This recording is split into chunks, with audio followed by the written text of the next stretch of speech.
Another happening week has gone by, and it is time to look back at whatever prominent happened in the Indian automotive industry this past week.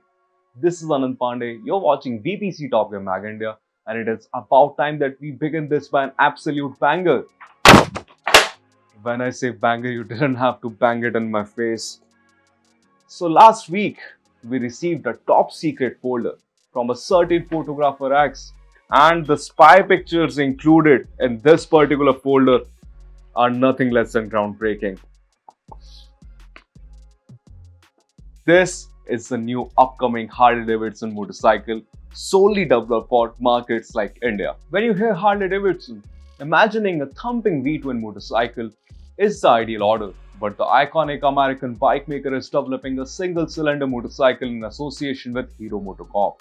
And before we go any further, know this fact that this is nowhere similar to the Harley X350 which China recently got, which is essentially a Benelli underneath. Thank the Lord that the small capacity Harley that we are getting looks a lot better.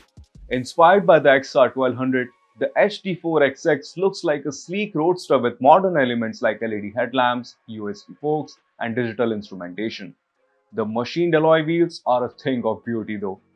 While the exact capacity of the motorcycle is still under the wraps, we are smart enough to decode that the 4XX moniker suggests that it will be a 400 to 500cc air-cooled motor with an oil cooler. The pictures also reveal that the motorcycle will feature C8 Zoom Cruise tires. Now, Royal Enfield trying to enter Harley's territory by its twin-cylinder motorcycles, and Harley bringing the fight back to Royal Enfield stuff with a single-cylinder motorcycle.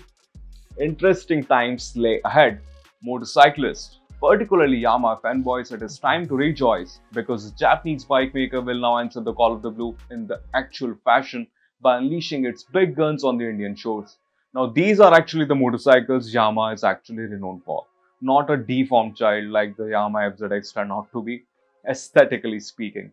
Now, first up is the duo of Yamaha's quarter-liter offerings, including the R3 and MT-03. While we had the R3 in India, but due to lukewarm response and stringent emission norms, Yamaha had to pull the plug on it. Now, the latest iterations of both the bikes are powered by a 321cc parallel twin motor that puts down 42 PS and 29.6 Newton meters of torque. Now, legally speaking, we never had the R6, and you might hate Yamaha for that, but not anymore, because it looks like Yamaha is going to bring in its R7 and MT-07 to India. Now, they might have two less cylinders, but one good look at the spec sheet and you would realize that they are nothing to be scoffed at. 73.4 PS and 67 Newton meters of torque delivered from their 689cc parallel twin motor.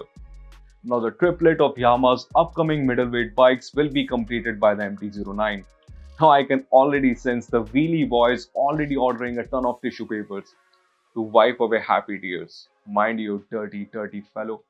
The MT-09, it draws power from a 3-cylinder 890cc engine, kicking out 119 PS of power at 10,000 RPM and 93 Newton meters of torque at 7,000 RPM. Crash tests are becoming more and more relevant, but the latest results were anything but surprising.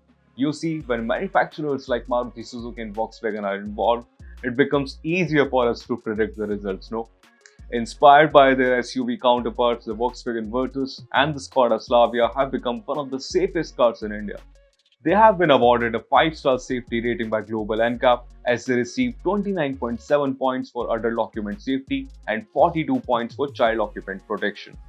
On the far end of this conversation, Maruti Suzuki has continued its stellar performance. Country's largest selling car, Maruti Suzuki WagonR has scored 1-star rating at the Global NCAP crash test. The car maker's Lord ALTO scored only 2 stars. Now, leaving it at that, Hyundai India has teased its micro SUV which will go head-to-head against the Tata Punch. Codenamed AI3 as of now, it will be based on the Grand i10 Neos and will retain its powertrain options as well.